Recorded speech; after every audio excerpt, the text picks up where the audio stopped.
함께하면 됩니다. 야! 함께하면 됩니다.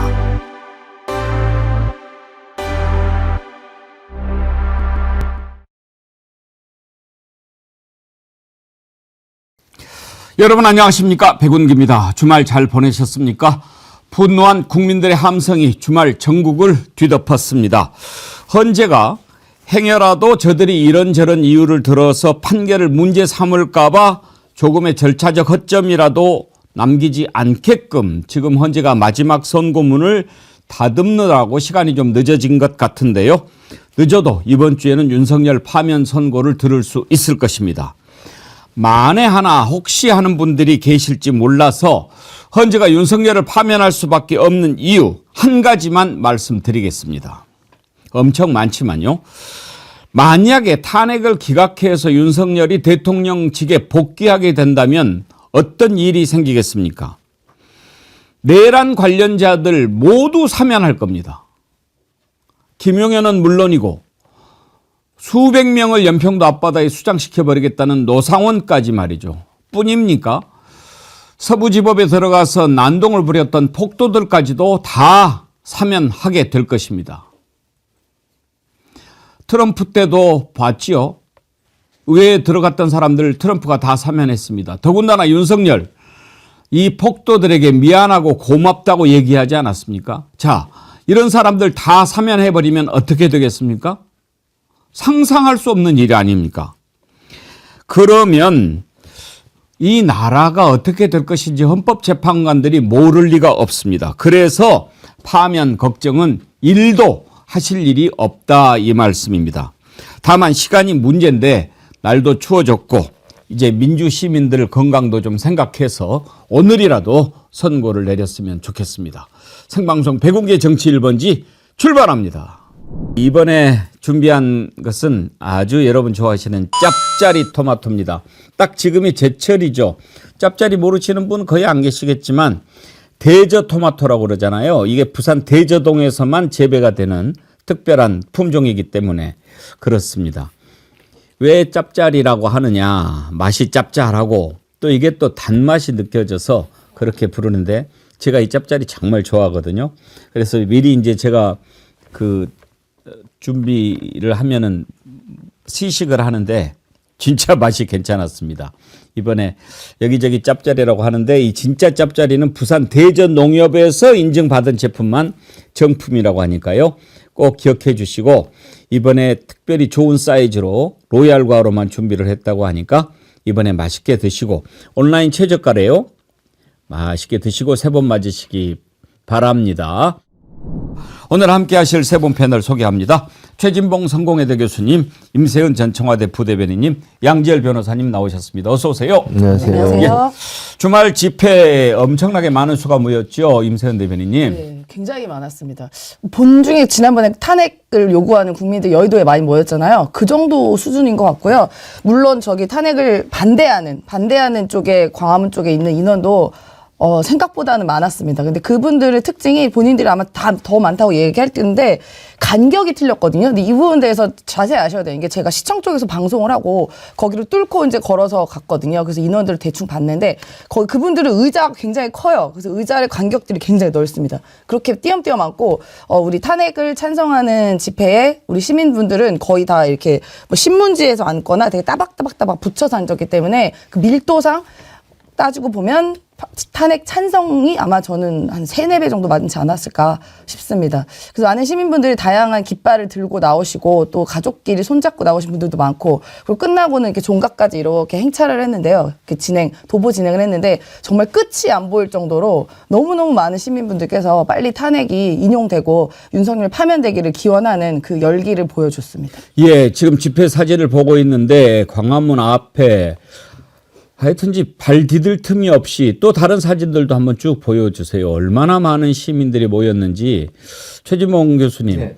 그동안에 뭐 탄핵 반대 집회에는 사람들이 많이 모였고 탄핵 찬성 집회는 조금 숨죽이면서 보고 있었는데 이제는 도저히 안 되겠다. 그렇죠. 이렇게 판단들 하신 거죠. 그러니까요. 그럼 이게 이제 계기가 된 게 윤석열 석방 때문에 이렇게 된 거예요. 윤석열이 석방되고 나니까 국민들이 이제는 이거 뭐지? 왜 이런 일이 벌어지지? 사법부를 믿을 수가 있나? 이런 이제 불안감이 퍼지게 되는 거잖아요. 우리가 이대로 있어서는 안 되겠다. 왜냐하면 그 윤석열 석방되기 전까지만 해도 탄핵은 당연히 이건 뭐 상식적으로 생각해서 법리나 아니면 법을 전문적으로 공부하지 않은 사람들도 누가 봐도 이거는 헌법 위반이고 법률 위반이니까 당연히 탄핵 되겠지라고 생각을 하고 있었죠. 그런데 윤석열이 풀려나는 과정을 보세요. 판사가 이상하게 판결을 내리고 또 심우정이는 그거 즉시 항고도 안 하고 이런 법꾸라지 같은 행동들을 보이고 있으니까 이러다가는 큰일 날 수도 있겠고 우리가 상식의 선에서 믿을 수 있는 선을 벗어나는 이상한 일이 벌어질 수도 있겠구나. 긴장하지 않으면 안 되겠구나. 끝까지 긴장을 늦추면 큰일 날 수 있겠구나. 윤석열 파면하는 그날까지 눈을 부릅뜨고 목숨 바쳐서 우리가 이 나라를 지켜야 되겠다 이런 생각이 드신 거예요. 그러니까 매일 지금 집회하고 있고 매일 나오신 분도 많고 토요일 날은 특히 바쁘심에도 불구하고 저렇게 많은 분들이 오셔가지고 국민의 함성이 이거다. 국민은 이걸 요구한다. 윤석열 파면을 요구한다고 하는 걸 보여주기 위한 하나의 어떤 열정의 표현 또는 간절함의 표현 이런 부분들이 저렇게 많은 분을 모이게 한 게 아닌가 그런 생각이 듭니다.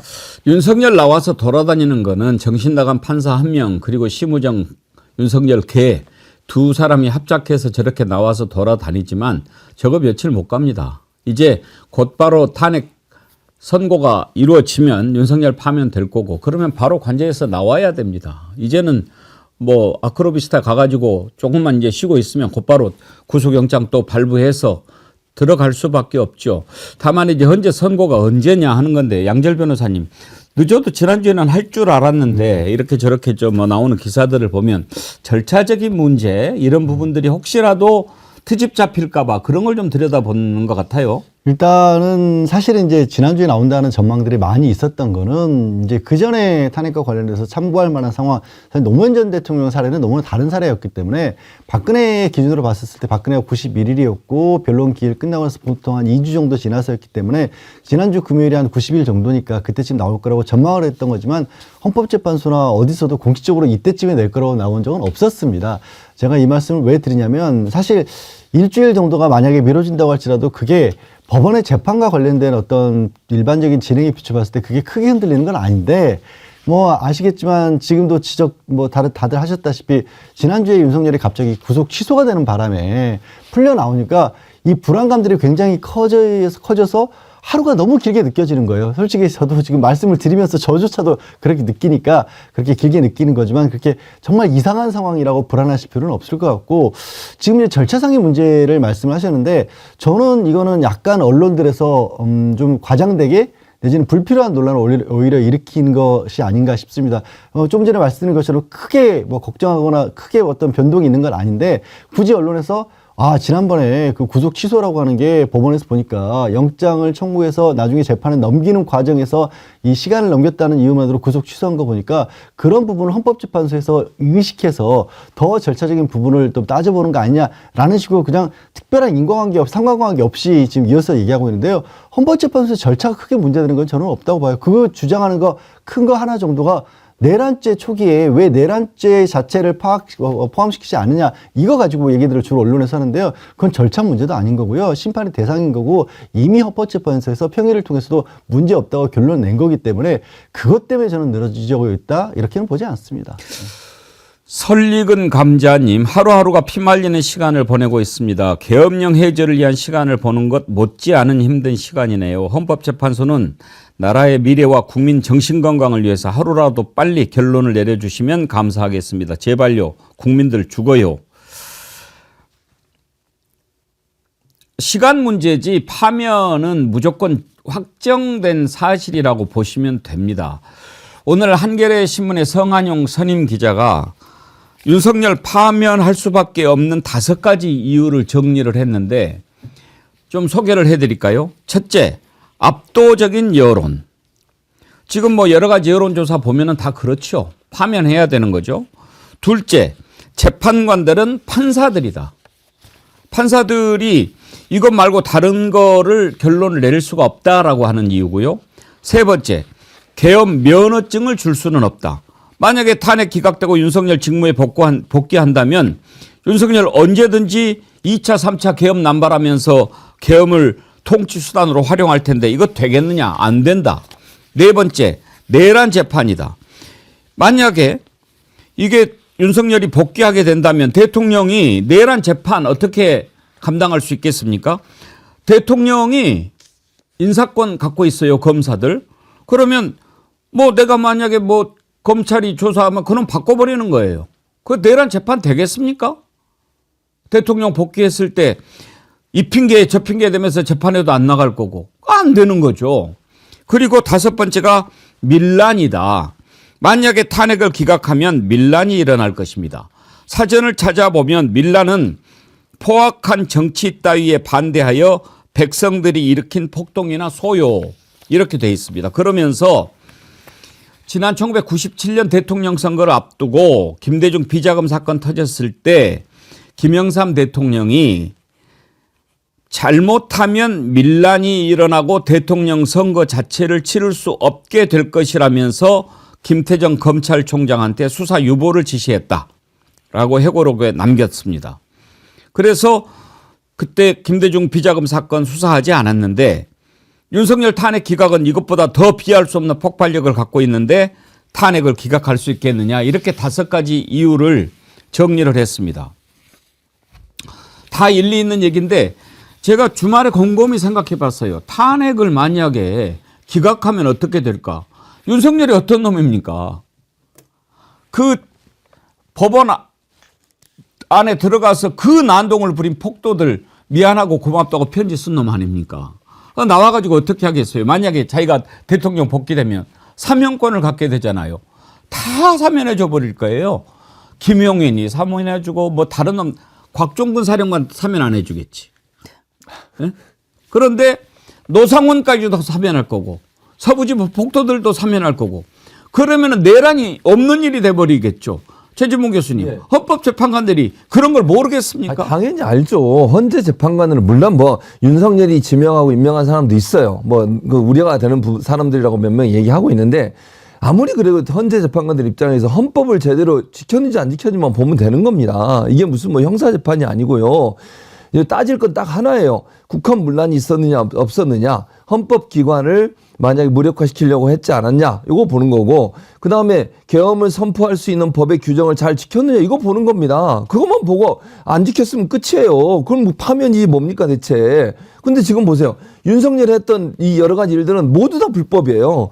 계엄 선포부터 불법이고요. 선포하고 나서 국회 보고도 안 했고요. 통보도 안 했고요.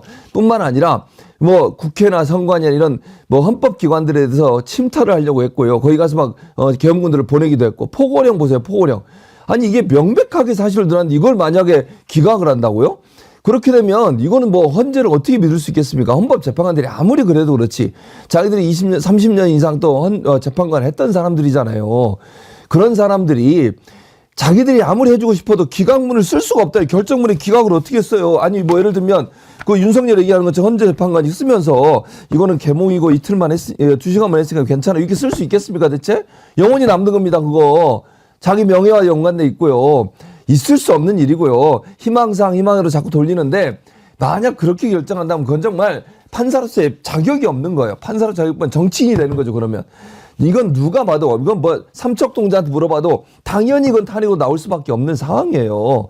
그리고 이걸 이렇게 해주면 아까 말씀하신 것처럼 계엄은 그냥 아무나 하는 거예요. 대통령 취임하면 하고 싶을 때 계엄하고 싶을 때 하고 말 안 들으면 하고 야당이 뭐라 그러면 하고 그냥 그래도 되는 거 아닙니까? 면죄부 주는 거 아닙니까 이거? 이런 식으로 어떻게 해서 국가가 운영될 수 있겠습니까? 법이 존재하고 헌법이 존재하는 이유가 뭡니까? 그걸 깡그리 무시하는 행동을 한다? 상상할 수 없는 일입니다.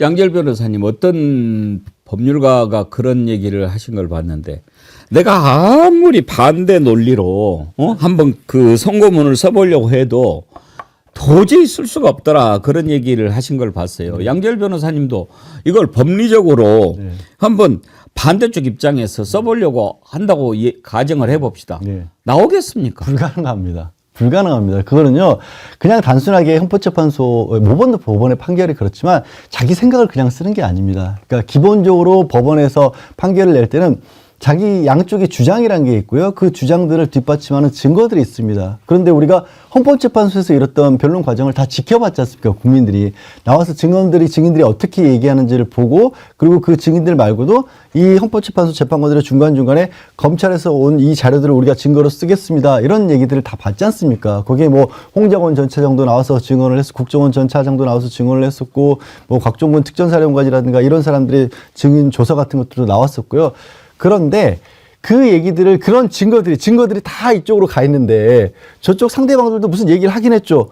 부정선거 얘기하고 간첩 얘기하고 개몽됐다 이런 얘기 했잖아요. 그럼 두 개를 놓고 그 자료를 가지고 쓰는 겁니다. 그 재료를 가지고. 근데 어떻게 기각적으로 나오겠어요.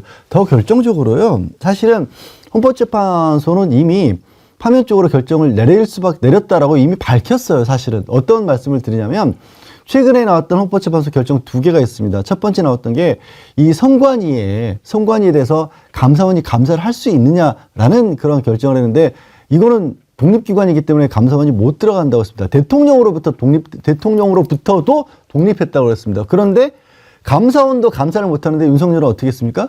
군인들을 보냈습니다. 그럼 이거는 위헌이 명백하다는 거고요. 두 번째, 검사 탄핵은 받아들여지지 않았는데 그 과정에 헌법재판소가 덧붙여서 붙인 내용들이 있죠. 뭐냐면 이 탄핵권, 국회의 탄핵을 남용했다라고 검사들 쪽에서 주장한 바에 대해서, 아니다, 탄핵제도라고 하는 거는 원래 헌법 위반을 예방하기 위한 그런 어떻게 보면 제도로 마련된 것이고, 부수적으로 정치적 목적이 있다고 할지라도 그걸 들어서 이 국회 탄핵 자체가 잘못됐다고 볼 수 없다라고 헌법재판소가 명시적으로 최근에 결정을 했습니다. 근데 윤석열이 뭐라고 그랬습니까? 지금 국회가 민주당이 탄핵을 잇따라 하는 바람에 내가 계엄을 하지 않을 수가 없었다라고 했는데요. 헌법재판소가 이 탄핵 잘못된 게 하나도 없는데 그거에 대해서 그걸 바로잡으려 계엄을 했다? 이건 계엄 요건이 안 된다라는 거예요. 이미 저는 헌법재판소가 헌법재판소의 이번 윤석열 탄핵의 5대 쟁점 중에 2개거든요. 2개에서 이거 파면할 수밖에 없다라고 헌법재판소 결정을 한 거예요. 그러니까 다시 한번 말씀드리면, 날짜가 미뤄지는 것과 결정이 바뀌는 건 전혀 상관없습니다. 예, 여러분 마음을 좀 편하게 드십시오. 사람답게 살자님, 열일 팽개치고 백앵커님 보러 좋아요 누르고 왔습니다. 예, 제가 그동안에 정말 구독도 많이 좀 눌러주세요, 좋아요도 눌러주세요, 이런 말씀을 안 하고 한 2주 지나갔습니다. 왜? 여러분들 좀 다른 거 신경 안 쓰고 그냥, 그런데 이제 좀 새로워져야 되겠어요. 마음을 편하게 먹어야 되겠어요. 왜 헌재가 조금 늦어지는가? 여러 가지 우리가 따져볼 수 있습니다만 결론은 바뀌지 않습니다. 윤석열 조금 영장이 좀 되는 것 같은데, 혹시 임세현 소장님, 헌재 재판관들이 좀 쫄았을까요? 그 재판관들이 어떤 분들인데 그거 갖고 쫄지는 않았을 거고요. 다 아시는 분들은 아시겠지만 그 안에 과정을 좀 정교하기 위함이다라는 얘기도 있고, 또 한덕수 재판도 남아있기 때문에 그 부분에 대해서 어떤 걸 먼저 해야 되냐에 대한 공방 정도가 있는 것이라고 듣고 있습니다. 그래서 한덕수가 먼저 나와서 그 기각이 만약에 되거나 인용이 되거나 그 부분에 먼저 할 건지, 아니면 윤석열 재판이 훨씬 중요하니까 이 부분 할 건지, 그 과정인 거고, 우리 양지열 변호사님 말씀하신 것처럼 안에 8대 0은 그건 불변이라고 해요. 만약에 재판관들도 알지 않겠습니까? 만약에 기각이 되면 윤석열이 뭐 하겠어요? 헌법재판소부터 없앨 겁니다. 본인이 다시 한번 탄핵되면 안 되니까 그거부터 없앨 거고, 헌법재판관들조차 위험에 처해질 텐데 그런 결정을 사람이라면 내릴 수가 저는 없을 거라고 보고요. 당연히 그런 판단이 흔들리지는 않을 것입니다.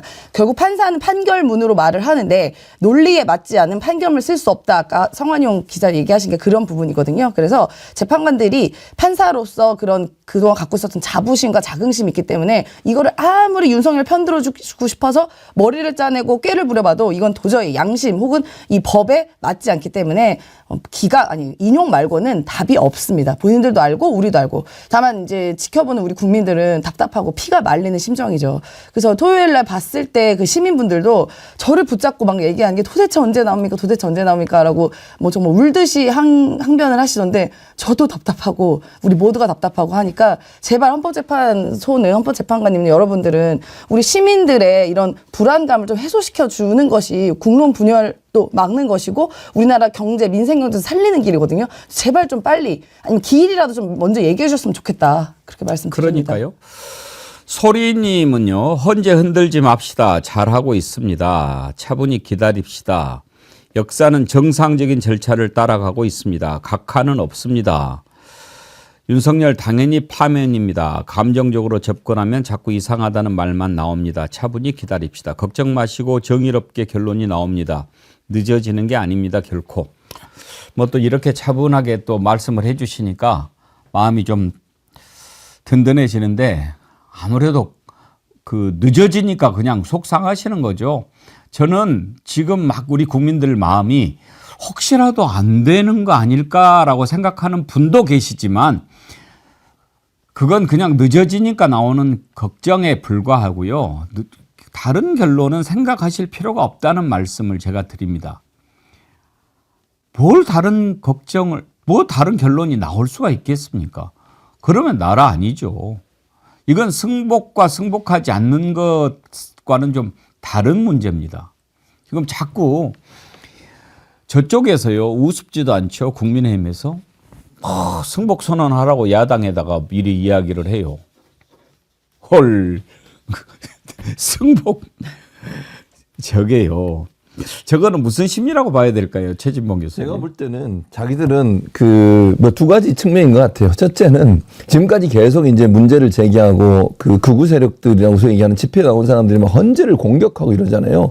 잘못된 판단을 하면 뭐 가루를 만들겠다 뭐 이따위 소리하고 이러니까 이제 비난력이 많아지니까 그걸 무마하려는 시도를 하고 있는 걸로 보여져요. 근데 사실은 그런 집회에 나가가지고 그 국회의원이라는 사람들도 그런 얘기를 막 했잖아요. 헌재를 부인하고 헌재를 막 공격하는 듯한 발언을 하고 그런 얘기를 계속 하고 있는 상황에서 전 얘기가 무슨 의미가 있나 하는 생각이 들어요. 그러면 그 사람들은 제가 볼 때 일부는 지금도 그런 얘기를 발언을 하고 있는 걸로 제가 알고 있는데 그 사람들에 대한 징계를 해야 될 거 아닙니까? 그러면 진정성이 있으려면 권성동이 얘기하는 것처럼 진짜로 승복하는 자세가 있다면 그런 얘기 절대 하지 마라. 이제부터 하게 되면 징계하겠다. 이렇게 해야 되겠죠. 근데 그렇게 하냐고요, 그러면.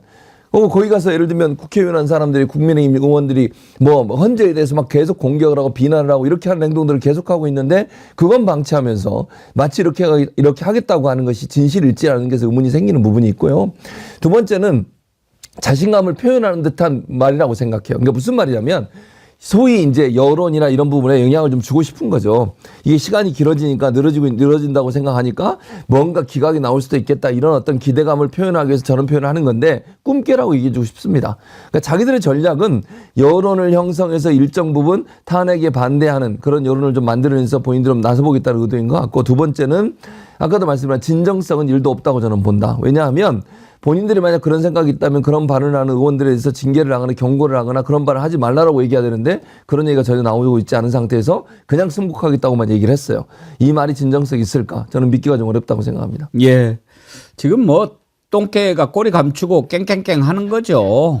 임세은 소장님. 쟤네들이 겁나니까 그러는 거죠. 그러니까 뭐 그런 말도 있잖아요. 겁먹은 개가 제일 많이 짖는다고 하는 것처럼 지금 겁나니까 짖고 있는다. 저도 그렇게 생각이 들고 토요일에 제가 그 탄핵 반대 집회 있는데 어쩔 수 없이 이렇게 뚫고 지나가야 되는 상황에서 이렇게 듣고 있는데요. 정말 가관도 아닙니다. 진짜 말도 안 되는 궤변만 늘어놓고 이거는 당연히 헌법재판소에서 불법이기 때문에 기각을 해야 되는 것입니다. 당연합니다. 이건 모두가 합니다. 뭐 이런 얘기하고 또 윤상현은 또 현역 의원이 올라가가지고 또 그 궤에 맞춰서 이야기를 하더라고요. 그러니까 지금 뭐 전환길이든 누구든 뭐 나와서 하는 말이 법적 용어도 다 틀리고 정말 다 틀린 거짓말만 남발하고 있거든요. 근데 거기에 현혹되고 있는 사람들도 문제지만 그러니까 결국은 그렇게 해서 여론을 바꿔보려는 시도들인 것 같은데요. 권성동 원내대표도 참 웃긴 게요.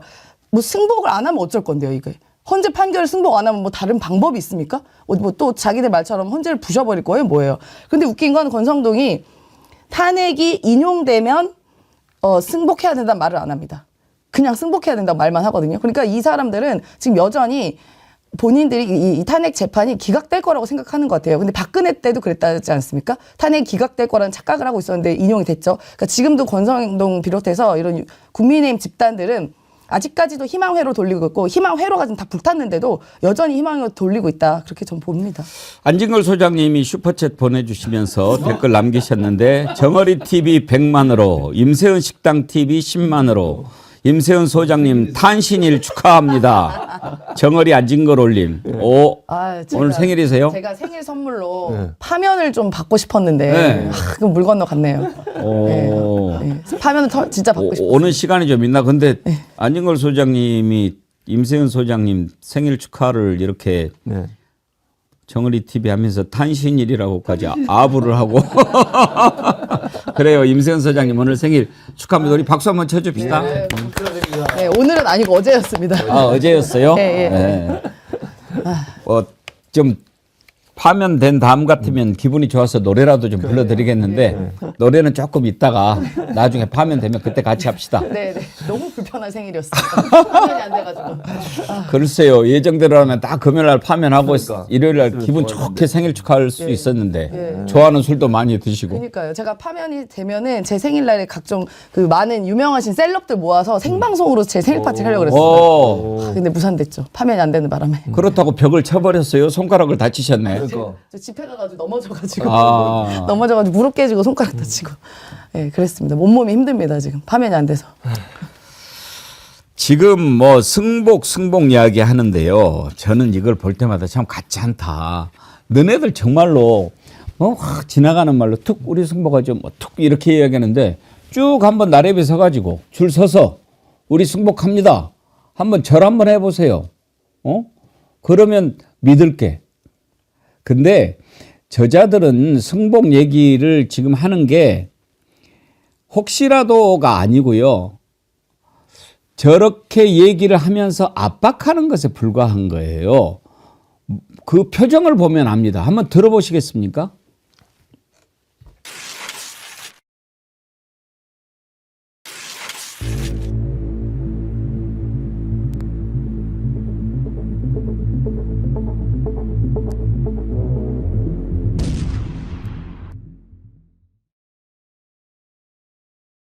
헌법재판은 단심입니다.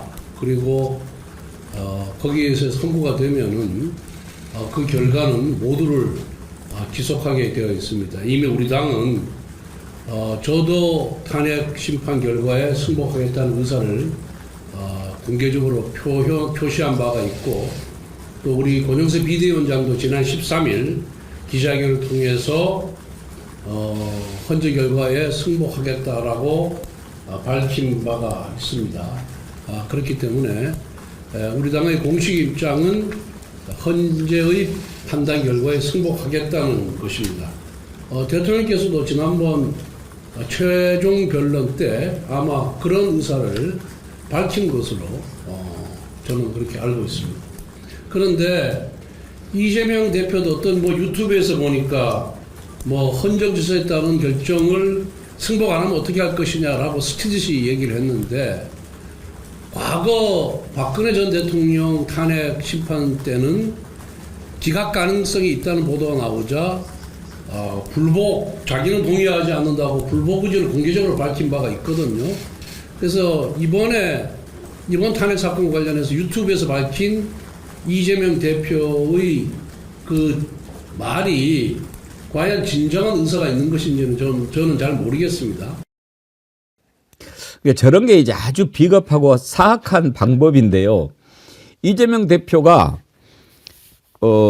헌법 질서에 따른 결정을 승복 안 하면 어떻게 할 겁니까? 라고 얘기한 것만 가지고 이야기하잖아요. 그 앞부분은 딱 드러낸 거예요. 그 앞부분에 뭐라고 했냐면 승복은 당연히 해야죠 라는 얘기를 했거든요. 근데 그거를 딱 드러내고 저런 식으로만 이야기해가지고 이렇게 얼버무렸다라고 공격을 하는 겁니다. 참 비겁한 자죠. 참 비겁한 자죠. 권성동은요. 정권 바뀌고 강원랜드 그거 수사 다시 하게 될 겁니다. 네? 그냥 넘어갑니까? 그게 정의가 살아있는데.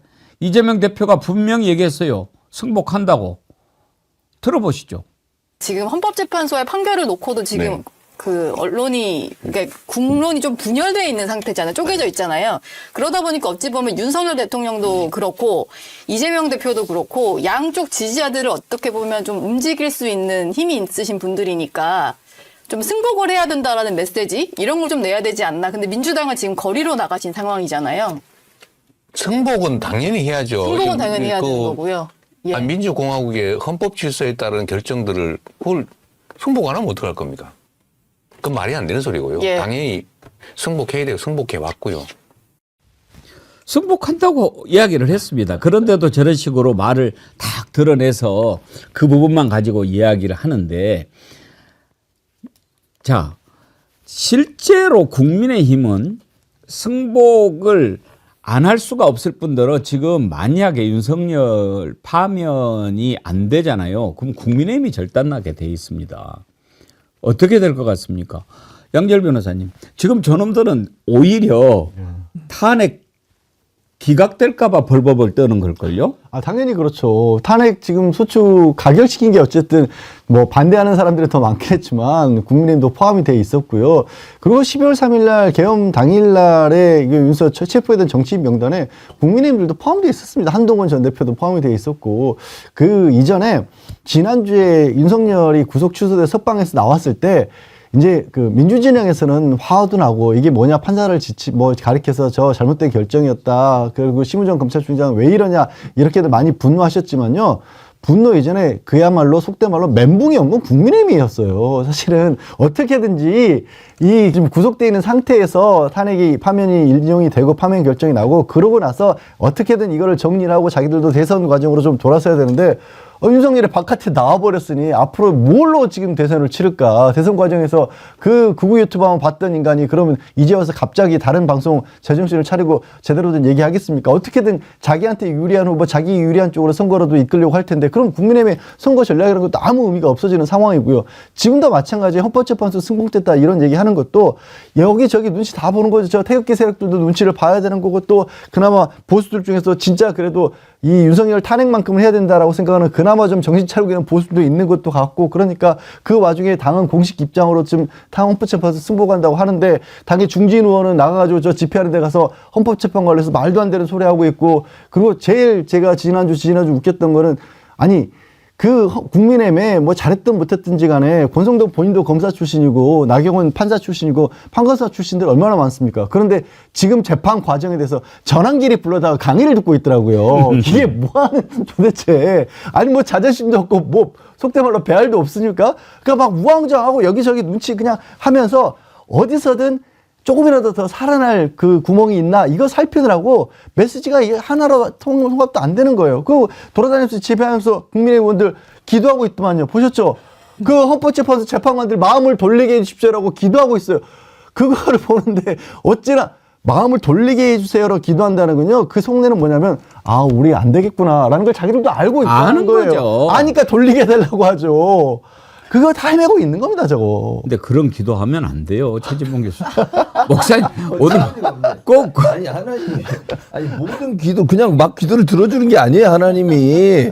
하나님, 공의와 정의의 관점에서 하고 원칙의 관점에서 기도 응답을 들어주지. 그러면, 예를 들면, 나쁜 사람이 나쁜 마음을 먹고 누구누구를 해치면서 이 사람 이 범죄를 성공해주세요. 이래도 막 들어줘야 하나님이. 그런 하나님이 어디 있어요, 세상에. 자기들이 무슨 미신처럼. 그러니까 저게 바로 기독교가 이제 소위 그렇게 가잖아요. 뭐, 이게 우리나라의 그 토속 신앙과 결합이 돼가지고 이제 주술적이 되고 예컨대 뭔가 자기가 원하는 걸 빌면 무조건 얻어낸다고 생각하는 게 잘못된 생각이에요.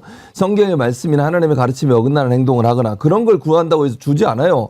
예를 들면 이런 거예요. 하나님은 아이가 예를 들어서 어린아이가 부모님한테 뭐 칼을 달라면 부모가 줘요? 안 주지 당연히. 그런 위험한 물건을 왜 줍니까? 절대로 응답이 안 오고 no 아니야 잘못돼서 네 기도 바꿔 이렇게 응답할 겁니다. 프리지아 가드님, 말을 기묘하게 숭악하게 바꾸네요. 사악한 조작꾼 권성동이죠. 근데 권선동 그러니까 선동 같이. 참사랑님, 백운갱커님 부탁이 있습니다. 제발 파면 선고 나올 때까지 내란당 의원들 얼굴이나 목소리 역겨우니 틀어주지 말기를 부탁드립니다. 참사랑님, 저도 그러고 싶어요. 전들 보고 싶겠습니까? 근데 이제 말도 안 되는 소리를 우리가 좀 비판을 해야 되지 않습니까?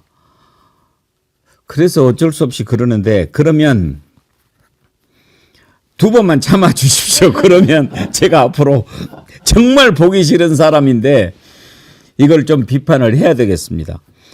구미에 국회의원, 국민의힘 국회의원들이 갔어요. 구미에. 구미가 어딥니까? 박정희 고향입니다. 왜 구미를 갑니까? 그러니까 지금 국민들이 윤석열 파면을 찬성하는 사람이 3분의 2가 되잖아요. 반대하는 사람들도 왜 그러는지는 제가 짐작이 가는데. 그런데 구미는 안 가도 돼요. 그런데 왜 구미를 갑니까? 그런 식으로 해서 그냥 구미 가면 사람들이 다 많이 모일 거고 거기에서 이야기하면 마치 이게 국민의 뜻인 양 그런 식으로 호도하려고 하는 거예요. 그 자리에서 또 목소리를 높인 사람들이 누군지 아십니까? 요즘 제가 가장 이해가 안 되는 나경원. 그다음에 그 전부터 제가 정말 저기에 처박아 놨던 김민전. 이런 사람들이 갔어요. 가가지고 뭐라고 얘기했는지. 참사랑님 한 번만 좀 참아주세요. 이번 들어보고 이 다음에는 이제 제가 안 내도록 할게요. 한번 들어보시죠. 우리 박정희 대통령께서 대만을 방문했을 때 하신 말씀이 기억납니다. 우리가 자유의 방파제, 자유의 끝에 있는 대한민국이 아니라 우리 대한민국의 힘으로 자유의 파도를 만들어서 북한 땅에 우리 힘들어 살고 있는 북한 주민들에게 자유를 안기는 그날까지 자유의 파도를 더 거세게 만들어 봅시다. 그 시작은 윤석열 대통령의 탄핵 무효 탄핵 각하로 직무 복귀하는 그날부터라고 말씀드립니다. 자, 여러분 끝까지 함께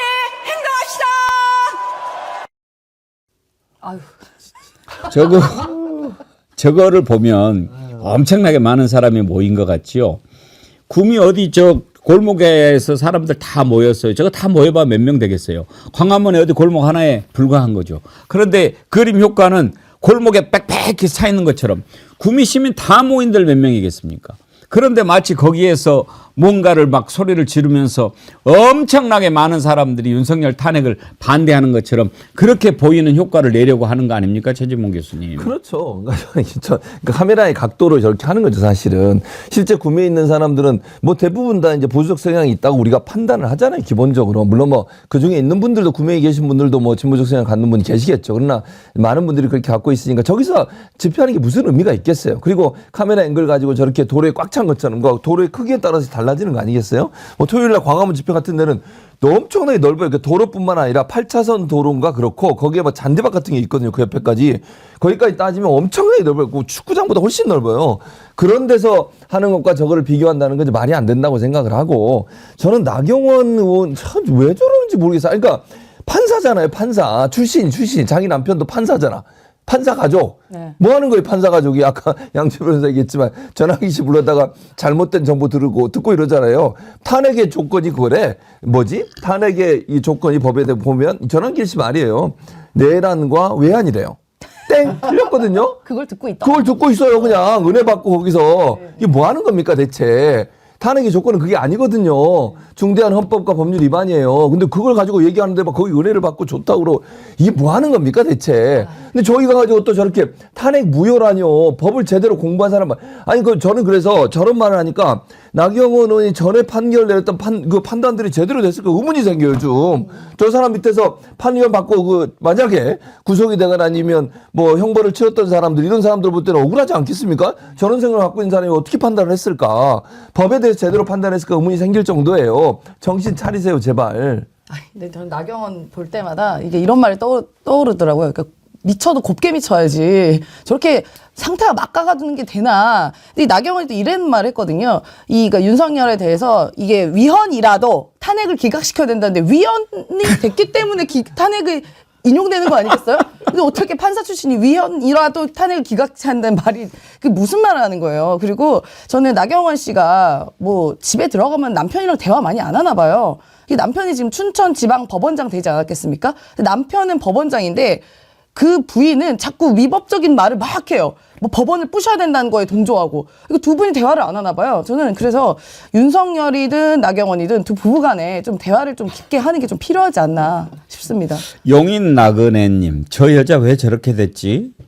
근데 임세은 소장님, 전 요즘에 나경원 의원 볼 때마다 정말 그런 생각 들어요. 왜 저렇게 됐지? 참 그러는데 왜 그런 것 같아요? 그러니까 제가 미쳐도 곱게 미쳐야 된다는 말이. 왜 그렇게 됐을까요? 그러니까 이게 진짜 욕망의 화신이 된 거죠, 뭘 이제는. 잘못 먹은 건 아닐까? 잘못 먹기에는 또 얼굴 색깔이 너무 좋습니다. 먹었다기보다는. 그러니까 이분이 그래도 서울에 있는 동작이라는 지역의 지역구 의원이에요. 그럼 차라리 저런 데 다닐 게 아니라 지역 주민들 무슨 생각하고 계신지, 지역 주민이 윤석열 내란숙에 대해서 어떤 마음인지, 국민의힘, 특히나 나경원 같은 경우는 본인이 개업날 도망갔던 것에 대해서 주민들이 어떻게 생각하고 있는지 저는 그것부터 좀 청취를 하는 게 아닌가 싶습니다. 아니, 동네에다가 말도 안 되는 현수막 붙여놓으면 뭐 할 거예요? 뭐 맨날 홍장원 욕이나 하는 현수막 붙여놓고 그러더만요, 동네에다가. 그러니까 좀 지역 주민의 삶에 좀 들어가라. 그러고도 본인이 지역구 국회의원이라고 말할 수가 있습니까? 아니, 차라리 구미로 출마하세요, 그러려면요. 서울의 지역에 출마하지 마시고. 데미안님께서요. 저 구미 삽니다. 구미시 중앙통에서 집회했는데 글이 많이 안 오지 않았습니다. 무슨 말씀이세요? 많이 오셨다는 얘기인가요? 많이 오셨을 거예요. 제가 말씀드리고 싶은 것은 왜 구미에 가서 그 집회를 하느냐, 이 시기에 그 말씀이에요. 구미는 윤석열 지지자들이 많이 살고 계시는 데 아닙니까? 그러면 거기에 가서 많이 모여가지고 그렇게 하는 이유가 뭐냐 이거죠. 데미안님께서 많이 왔다고 지금 쓰신 것 같은데 많이 오니까 그렇게 하겠죠. 근데 구미의 민심이 국민 여론이다 이렇게 볼 수 있냐 이거 아닙니까? 그것과는 다르다는 걸 이제 아까 이제 광화문과의 비교를 해서 말씀을 주셨던 것 같고요. 그럼에도 불구하고 저는 그 부분이 굉장히 어처구니 없으면서 또 한편으로는 또 굉장히 화가 나는 점이 있습니다. 뭐냐면 뭐 말씀드릴 필요도 없이 지금 지적하신 것처럼 박정희의 생가가 있는 지역이었고 고향이었고 그리고 이제 참 왜 이렇게 보수가 대한민국에서 어찌 보면 갈 길을 잃고 헤매는지 모르겠습니다만 보수를 상징하는 곳 아니겠습니까? 그래서 제가 그 부분이 화가 나는 건데 뭐냐면 저는 적어도 지금 뭐 보수 논객들 중에서도 그래도 정통성을 가지고 있는 분들은 저 집회, 태극기 집회, 요 아스팔트 집회 반대하십니다. 극우 유튜버들의 목소리에 휘둘리고 있는 윤석열에 대해서도 잘못했다고 하고 있고 국민의힘도 방향을 잃고 있다라고 얘기를 하거든요. 그래서 보수 전체가 저런 목소리를 저는 지지하고 있다고 믿고 싶지 않습니다. 실제 그것도 다를 것이라고 보고. 하지만 그분들의 어떤 정치적 성향 때문에 일정 부분은 뭐 탄핵에도 반대를 하기도 하고 정권 교체에도 반대를 하고 그런 부분들이 나타나고 있는데 지금 이 어느 사회나 어느 국가나 한 아주 적은 숫자에 굉장히 잘못된 그런 목소리를 내는 사람들은 있어 왔어요. 뭐 더 전후에 독일에서조차 지금도 아직도 나치를 찬양하는 사람들이 있지 않습니까? 그런 식의 극단적인 어떤 수수는 항상 일정 부분 있는데 지금 윤석열 계엄 이후 탄핵 정국을 거치면서 어떤 문제가 생겨버렸냐면 그자들의 목소리가 크다는 이유로 집권 여당이 그자들에게 이 부안에 이동하고 있어요. 그러면서 더 뭘까지 시도하냐면 그 사람들의 목소리, 극단적인 사람들의 목소리에 진짜 보수까지 같이 끌어들이려고 하고 있는 겁니다. 그걸 하기 위해서 구미로 가기도 하고 대구도 가기도 하고 말씀드린 것처럼 그분들은 기본적인 어떤 성향 때문에 민주당보다는 이재명보다는 그래도 어쩔 수 없이 보수가 같은 보수 아니야? 라고 속을 수가 있거든요. 그렇게 해서 외연을 일견 보수 내에서라도 확장하는 것 같은데 그렇게 하는 바람에 무슨 문제가 생기냐면 아무리 대한민국이 민주주의 국가인 거고 여러 목소리, 다양한 의견들을 취합하는 과정이 민주주의라고 할지라도 절대로 공론의 장에 들어와서는 안 될 극단적인 사고를 가지고 극단적인 행동을 하고 그걸 부추기는 사람들이 정치권에 들어오고 있어요. 그러니까 전환길 같은 사람들이 들어와서 거기에 국민의힘 의원들의 그 얘기를 듣고 있다는 게 아주 상징적인 일이거든요. 그거를 집권 여당이 그리고 다선 의원들이 그리고 판사 출신이 그거를 같이 하고 있고 더 부추기고 있는 겁니다. 그래서 앞으로 이런 부분들을 대한민국이 다시 일어서고 다시 정비하고 있으니 그런 목소리를 장외로 또 쫓아내야 되는데 그게 굉장히 오래 걸릴 일을 만들고 있습니다. 아주 이 부분은 저는 굉장히 불쾌하고 화가 나고 걱정스러운 부분입니다. 그러니까요. 지금 빨리 정리를 해줘야 됩니다. 나라가요. 지금 완전히 나라가 아닙니다. 얼마 전에 있을 수 없는 일이 일어났잖아요. 공군 전투기가 좌표를 잘못 찍어가지고 폭탄을 엉뚱한 데 떨어뜨려가지고 민간인 피해가 났습니다. 만약에 그게 학교나 병원 같은 데 떨어졌으면 어떻게 됐겠습니까? 이렇게 있을 수 없는 일이 일어났는데 참 나 이런 경우도 있어요. 미국의 에너지부가 우리나라를 민감 국가로 지정을 했어요. 민감 국가라는 게 뭐냐면 에너지 관련해 가지고 뭐 예를 들면 여러 가지 협상도 하고 뭐 이렇게 해야 되지 않습니까? 그런 경우에 이 나라는 조심해서 다뤄야 된다. 아니면 뭐 상당히 절차를 좀 복잡하게 바로바로 이게 지금 수십 년 동맹이라고 하는 한국한테 할 일입니까? 더 큰 문제는 우리나라가 민감 국가로 지정됐다는 사실조차도 우리 정부가 모르고 있었다는 겁니다. 이게 나라입니까? 지금 이런 상태가 계속되고 있어요.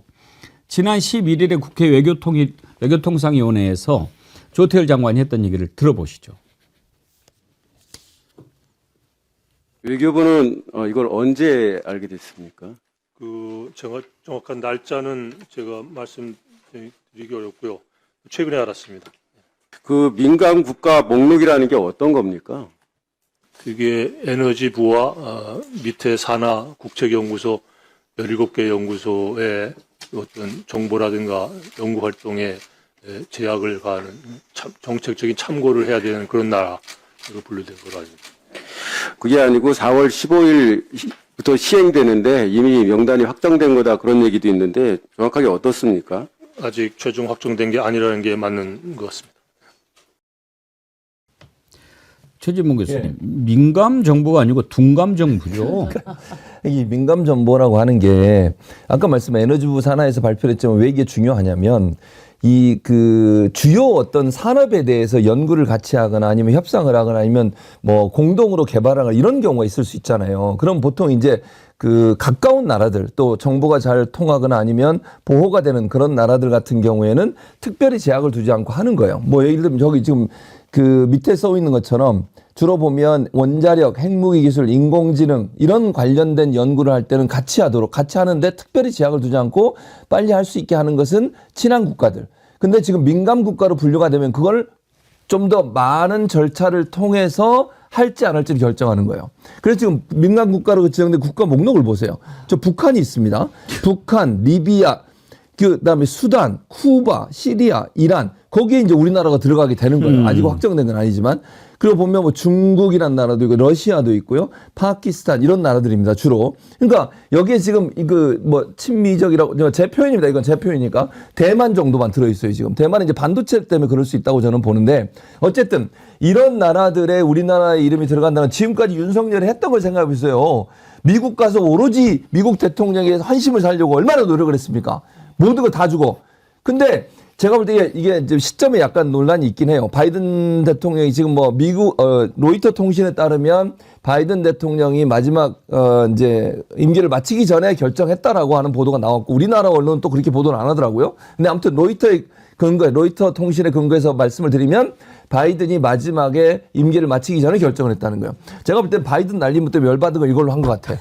바이든 날리면은 바이든이 얼마나 기분이 나빴겠어요. 어디다 대고 그런 소리를 하니까. 그러니까 윤석열을 믿지 못하고 또 하나는 이게 결정된 게 계엄 이후예요. 1월로 지금 예측이 된 거. 그렇게 생각이 된다는 말도 있거든요. 그러니까 계엄 이후에 여러 가지 한국의 상황을 봤을 때 윤석열이라고 하는 인간이 저렇게 있는 이상은 대한민국은 안전한 나라가 아니구나. 이러다 잘못하면 정말 극우적으로 가서 어떤 짓도 할 수 있는 나라구나. 이런 이미지가 생긴 거잖아요. 그래서 결국 미국 입장에서 우리나라를 민감국가 목록에 집어넣으려고 하는 거 아닙니까?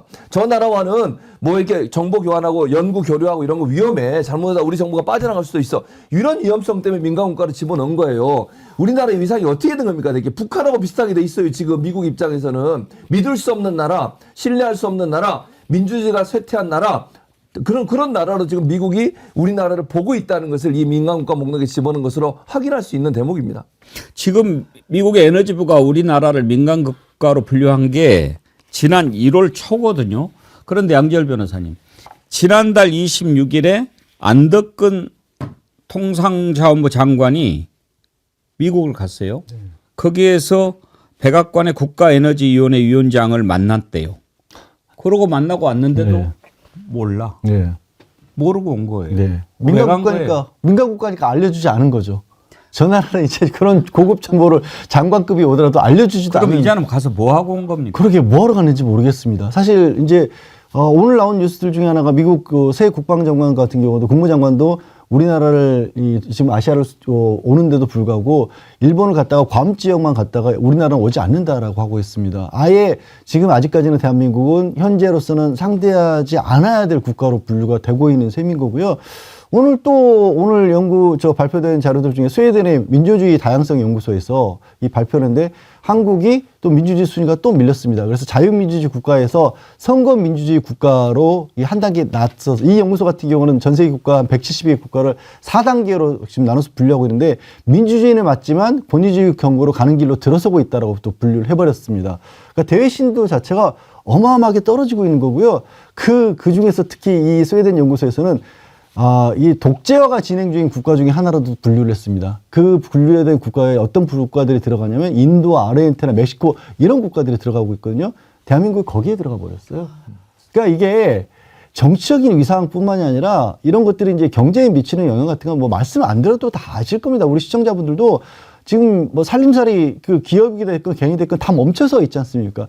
이런 어마어마한 일들이 12월 3일 이후로 계속해서 진행되고 있고요.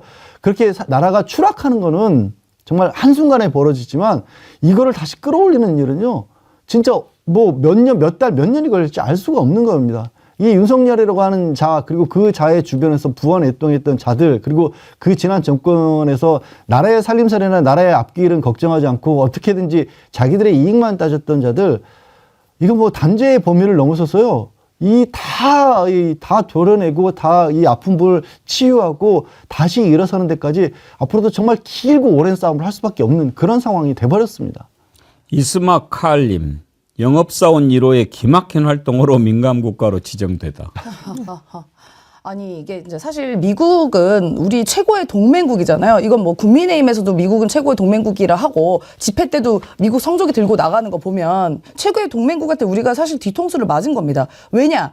이 불법 비상계엄이 한 역할을 했어요. 실제로 이 민간국가 이루어진 것도 12.3 계엄 관련해서 동맹국인 미국에 어떠한 통보나 언질도 하지 않았고 계엄을 선포하고 나서도 그 이후에도 뭐 미국 측 연락도 안 받고 연락도 받지도 않는 상황. 이런 상황이 대한민국 민주주의 국가에 대한 불신을 이제 키운 것이거든요. 그래서 이 계엄도 이 민간국가 지정에 가장 큰 영향을 행사를 했던 것입니다. 그리고 또 하나는 이 국민의힘의 망동들이에요, 망원들.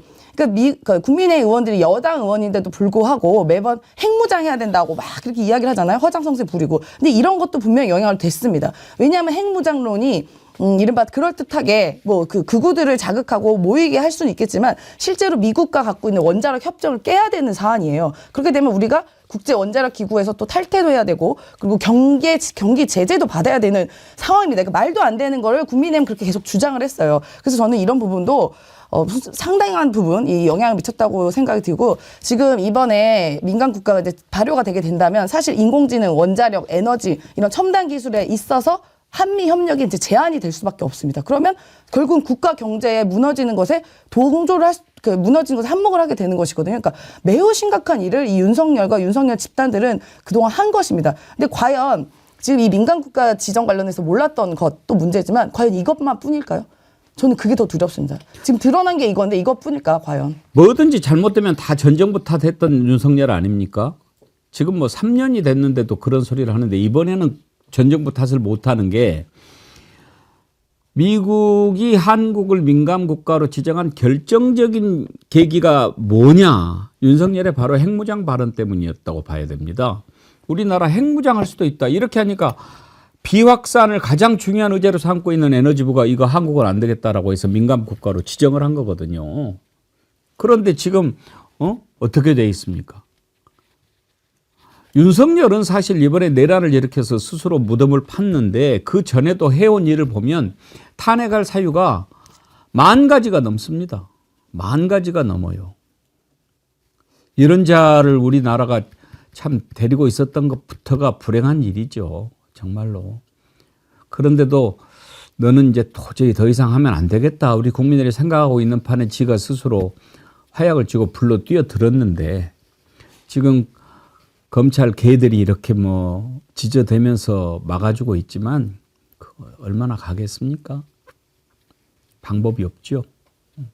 지가 스스로 저렇게 한 거 아닙니까?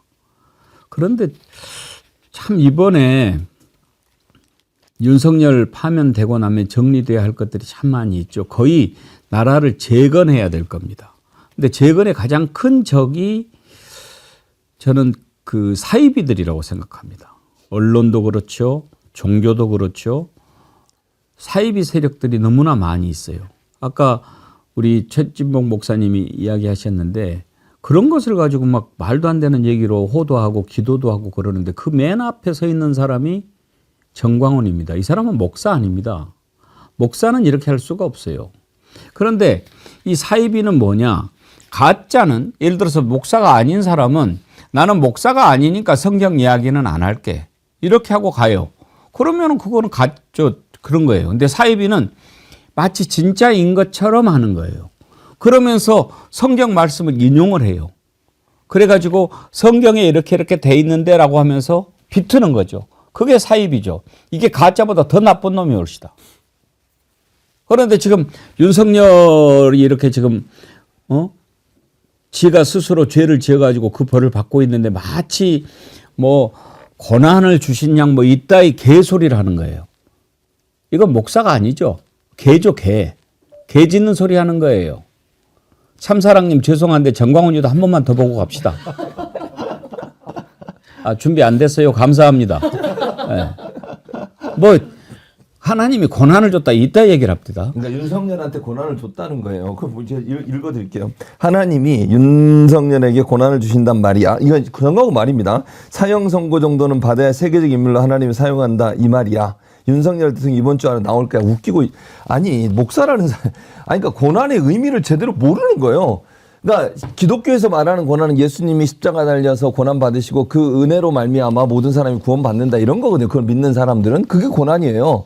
인류를 위해서 정말로 그 죄인들을 위해서 대신 본인이 그 죄를 다 짊어지고 가는 건데 윤석열은 자기 욕심 때문에 저런 거예요. 무슨 희생이 있습니까 윤석열은. 윤석열이 지금 비상계엄 한 걸 보세요. 자기 욕심 채우려고 한 거예요.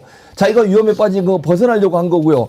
철저하게 반정의적 부정의 그다음에 반민주 오직 자기의 욕심 채우기 위해서 저런 행동을 한 걸 무슨 고난이에요. 고난은 그건 자기 죄 때문에 자기가 받는 거야. 그 벌을. 고난이 아니고 고난이라고 하는 건 죄 받을 이유가 없는데 고난을 받을 이유가 없는데 받는 걸 고난이라고 하고 잘못해서 거기에 대한 정당한 대가를 치르는 것은 그냥 받는 거예요. 자기 잘못 때문에 뭔 고난이냐고. 정말 너무 이게 사이비도 이런 사이비가 없어요. 아니 하나님 까보면 나한테 죽어 이런 소리를 하지 않나. 어떻게 윤석열 같은 자를 예수님께 비유를 해가지고 고난이라고 얘기를 하지 않나. 그러니까 정광훈 씨도 고난 좀 받으셔야 되는데 저는요 법적으로 처벌받는 게 고난이 아니에요. 그건 자기 대가에 대한 정당한 처벌이라고요. 성경에도요 잘못한 사람은 그 고난에서 처벌받아요. 무슨 말인지 아시겠어요? 하나님도 그렇게 해요. 예를 하나 들어드릴게요. 그러니까 여러분이 오늘 정광훈 씨 잘 들어. 자, 다윗은 하나님이 사랑하는 왕이었어요. 그 다윗이 하나님 앞에 징계를 받습니다. 왜 그런 줄 아세요? 성경에 보면 자세한 얘기는 안 하겠지만, 그러니까 간음죄도 저질렀고요. 그 다음에 살인죄도 저질렀어요. 자기 욕심 채우려고. 그래서 그가 징계를 받아요. 그게 나와요, 성경에. 그건 자기가 잘못해서 징계를 받는 거지. 그게 무슨 예수님의 고난과 비교할 만한 고난이냐고. 말도 안 되는 소리 하지 마세요. 성경을 그렇게 오독을 해가지고 그렇게 설교를 하고 그렇게 해서 원금 받고 이러면 하면 되겠어요, 진짜로? 정광훈 씨 정말로 성경을 제대로 안다면 그런 얘기 하시면 안 돼. 아니 근데 정광훈이 맞는 말 하나 했던데요. 아마 뭐 예언한 건지 모르겠지만 그래서 윤석열 사형 선고 정도는 받아야 세계적 인물이 돼서 하나님이 쓰신다 하는데 사형 선고 받을 거 예측을 했나 봅니다. 그러니까 네. 저는 그런 것도 보면 도대체 저자들이 윤석열을 돕자는 건가? 대표적인 게 나경원이잖아요. 네. 헌법 위반을 했어도 그러니까 헌법 위반했다고 지가 인정을 하고 들어가는 거 아닙니까? 정광훈 준비가 됐다는데 듣기 싫어도 한 번만 봐보죠. That is why 세계적인 지도자들은요 다 깜빵에 갔다 온 사람들. All world-renowned leaders. 이승만 대통령이 한성 감옥에 간 거 알아요, 몰라요? Do you know that President Syngman was incarcerated in Hanseong 사형 prison? 선고 받았어. 사형 He was put to 선고. a death sentence. 박정희 대통령이 깜빵 간 거 알아 몰라요? Did you know that President Park Chung-hee was in 사형 prison? 선고 받았다고. 사형 선고. He was also put to a death penalty. 사형 선고 정도는 받아야 그래야 세계적 인물로 하나님이 사용한다 이 말이야. So God uses you as a worldly leader. At the minimum. 정광훈 목사는 깜빵 몇 번 갔다 왔어. If you at the minimum get a 문재인 death 그 penalty. 개새끼 때문에 말이야. 그 네가 나쁜 짓을 많이 해서 깜빡한 거지 이놈아. 아니 그 저런 게- 고난 받아야 뭐 인물 된다고 하는데 그 고난 본인이나 먼저 받았으면 좋겠네요. 본인도 사형 받고. 저런 게 목사라고 설치는 것도 참 이해가 안 되지만 저런 걸 또 목사라고 따라다니는 사람들을 나는 더 이해를 못 하겠어요. 근데 이제 그런 것들 최근에 정광훈뿐만 아니라 지난 주말에 이제 이재명 대표에 대한 암살 내진 테러 그 예고 관련된 불안감들이 좀 제보가 들어가면서 지금 이재명 대표는 주말 집회에도 모습을 나타낼 수도 없었던 상황이지 않습니까? 그런데 또 신약대학교에서 교수까지 했던, 그러니까 진짜 목사였던 게 분명한 사람까지 나서서 그 사람들이 그 암살 요원들이 성공하기를 바란다라는 메시지를 내놨어요. 아니 목사가 사람을 암살하는 계획이 성공하길 바란다라는 그런 메시지를 내놓는 판국인 겁니다. 그러니까 저도 뭐 그냥 참고서 말씀드리지만 교회를 다니는 사람이지만 일부 기독교의 목사들이 분명히 잘못된 길을 가고 있는 건 맞습니다. 그리고 그 사람들이 극우의 어떤 모습을 보이는 것도 분명히 부인할 수 없고 정광훈만 그치는 거 아니에요. 그리고 아까 제가 그 스웨덴 연구소 인용했던 연구소에서 독재화로 가고 있는 국가들의 특징 중에 하나가 뭐냐면 가짜뉴스로 국민들의 불안감을 선동하고 위기감을 조성해서 그걸로 잘못된 군중 심리를 이용한다라는 겁니다. 그러니까 왜 저자들이 저렇게 사람들을 욕을 하고 누구를 뭐 해쳐라 이런 얘기를 하냐면 사람들이 불안해하고 걱정하고 누군가 우리를 공격한지도 모른다라는 그런 식의 가짜뉴스를 만들면요. 인간이라는 존재 자체가 외부로부터 공격에 대해서 굉장히 민감하게 반응할 수밖에 없고 그 힘을 이용해서 잘못된 힘을 이용해서 뭉치게 만들려고 저런 식의 가짜뉴스를 하고 거짓말을 하는 거거든요. 그런 세력들이 저렇게 당당하게 광장에 나서게 됐고 또 일부라고 하지만 제가 지난번에 말씀드린 저런 중계 방송들이 막 KBS 유튜브를 통해서도 막 나가고 그런 상황이 된 겁니다. 그래서 이거는 어처구니 없지만 분명히 그 대한민국 극복해야 될 과제 중에 큰 과제 중에 하나가 됐습니다. 물론 지금 이제 그러다 보니까 이제 기독교계에서도 이제 좀 뭐 어떤 정상적인 일반적인 사고를 가진 목사님들이 나서서 단식 운동도 하고 저기에 대해 반대 목소리도 내고 있고 그런 목소리들도 이제 언론을 통해서 알려지고 있는데 이겨내겠지만 참 걱정스러운 상황인 건 분명히 맞습니다. 예. 네. 이홍구님 사랑 제일 교도소를 만들어라. 예. 오늘 여러분들 함께 하시는 거 보니까요. 금요일까지 갈 것 같지도 않습니다. 빨리 결정이 날 것 같습니다. 지금 우리가 하나로 이렇게 모이는 기운이 제가 느껴집니다. 방송 전에 그동안에 제가 이렇게 올리지 않았다 그랬는데 방송 중에 이렇게 또 구독자가 늘어나가지고 66만 8천 명 돌파해 주셨고요. 지금 23,500명 접속해 계신데 아직 좋아요는 10,000명이 안 되네요. 예, 좋아요도 꼭 눌러주시고 우리가 다시 한번 힘을 모아봅시다. 모아서 제대로 한번 해봐야죠. 어떠세요? 언제로 예상하십니까, 최진봉 교수님? 아니 저는 그냥 아니 했으면 좋겠다 말고 했으면 좋겠다는 뭐 했으면 좋겠다 알고 진짜 예상. 냉정하게 예. 예상은 목금. 네, 그 정도 예상합니다. 20일이나 21일. 예, 그렇게 예상을 합니다. 했으면 좋겠다는 오늘 당장이고. 그러니까요.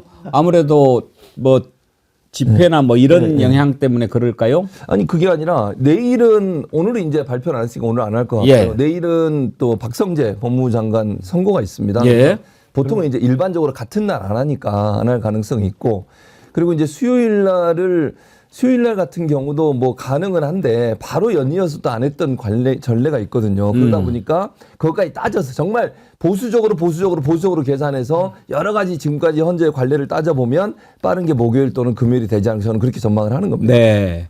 임세현 소장님은요? 그러니까 저도 그때까지 간 갔으면 좋겠지만 들리는 이야기로는 21일이 유력하다는 금요일 날? 얘기가 있습니다. 예. 그리고 실제로 그 헌재 주변에 이제 학교들 있잖아요. 한 11개에서 7개 이렇게 있다고 하는데 거리 따라서 그 학교에 수요일부터 재량 휴업 한다라는 식의 이제 가정통신문이 돌았다고 해요. 그러면은 일단은 수요일 이후로 생각된다고 보면 그 21일이 유력하다. 그리고 또 중요 선고는 대부분이 금요일 날 이루어졌다고 하더라고요. 그리고 금요일 날 해야 또 이 헌법 재판관들의 이제 신변상의 안전이 또 보장이 되잖아요. 주말에 어디를 잠깐 외출하거나 어디 가도 되고 이러니까 그래서 금요일로 유력하다고 생각하면 제발 그때라도 했으면 좋겠습니다.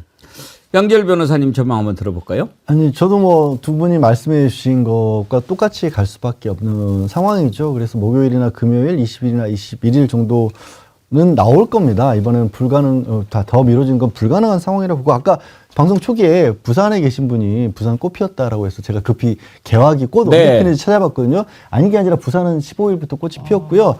서울은 22일 토요일부터는 꽃이 핀다고 합니다. 네. 탄핵 인용되고 꼽힐 겁니다. 네. 그래요. 세 분이 목요일, 금요일 냉정하게 하셨는데 지금 매일같이 집회에 참석해가지고 몸이 불편하신 분들 생각을 좀 헌법재판소가 해줬으면 좋겠습니다. 지금 아주 마지막 깡으로 버티는 분들이 많으시거든요. 이번 주말에, 지난 주말에 광화문 집회 참석하신 분 한 분 얘기를 들었는데 옆에 보니까 고등학생이 앉아 있는데 공부하고 있어요. 공부하고 있더래요. 저도 많이 봤어요. 네. 현장 가서 기다리면서 거기 나와가지고 이렇게 공부하고 책을 있더라고요. 보면서 공부하고 있다는. 많아요. 그런 학생들. 그러니까 미리 와서 집회가 예를 들면 7시 시작하면 5시, 6시 와가지고 담에 이렇게 저기 담벼락 있잖아요. 광화문. 거기 기대가지고 공부를 하고 있더라고 애들이. 그런 애들 많아요. 그렇게 고등학생들이. 따뜻한 장면도 되게 많습니다. 이렇게 뭐 핫팩 같은 거 막 그냥 무료로 그냥 시민분들 나눠주시고 뭐 저희도 저희가 지지난주까지는 핫도그 파면 핫도그도 이제 무료로 제공해 드렸는데 이제 그런 따뜻한 마음들이 다 모이고 정말 다 절실합니다. 이런 시민분들이 그냥 일반 뭐 정치의 고관여층도 아니에요. 그냥 일반 시민분들인데 이러다가 정말 나라 작살날 것 같다, 경제 다 망칠 것 같다 그런 절실한 마음, 그런 마음 하나하나로 다 모이신 분들입니다. 진짜로. 예. 쑥이님, 하나님 위에서 보시죠. 성렬이 못된지 어서 단죄를 내려주소서. 저 못된 악마에게 축복의 파면과 사형을. 상록수님, 배궁쟁크님 엄청 좋아하는데 정어리 엄청 좋아하는데 좋아요를 자꾸 놓치네요. 좋아요 눌렀습니다. 화이팅 하셨는데 제가 말씀드리자마자 벌써 11,000명 좋아요 눌러주셨잖아요. 여러분 최고 사랑합니다. 감사합니다. 저도 지치지 않고 힘을 내서 저는요 내일 예상합니다. 좋습니다. 제발. 좋습니다. 제발 그러기를. 믿어보세요. 네, 믿어보세요. 오늘 오후 2시에 일정 공지하고 내일 오후 2시에 선고할 겁니다. 이럴 때 아멘 하는 거예요. 이럴 때. 맞아, 아멘. 그러면 사입이 됩니다. 아멘이란 말이 동의합니다. 예. 이렇게 생각합니다. 이런 말이에요. 또 그 뜻대로 되기를 바랍니다. 그러니까요. 예, 그러니까요. 예, 저는 내일 예상합니다. 뭐 갈 일이 없어요. 뭐 전례 하는데 전례로 하면 진작했어야죠. 그렇죠. 예. 전례 없는 짓을 했어요, 윤석열이. 그러니까요. 예. 뭘 전례를 따져. 자, 오늘 1부는 여기까지 하도록 하겠습니다. 오늘 2부에서는요. 민주당 지난번 총선 때 비례대표 1번으로 당선되신 서미화 의원, 시각장애인이십니다. 서미화 의원과 함께 얘기 나눠보도록 하겠습니다. 1부 함께해 주신 최진모 교수님, 임세은 소장님, 양지열 변호사님 세 분 수고하셨습니다. 고맙습니다. 감사합니다.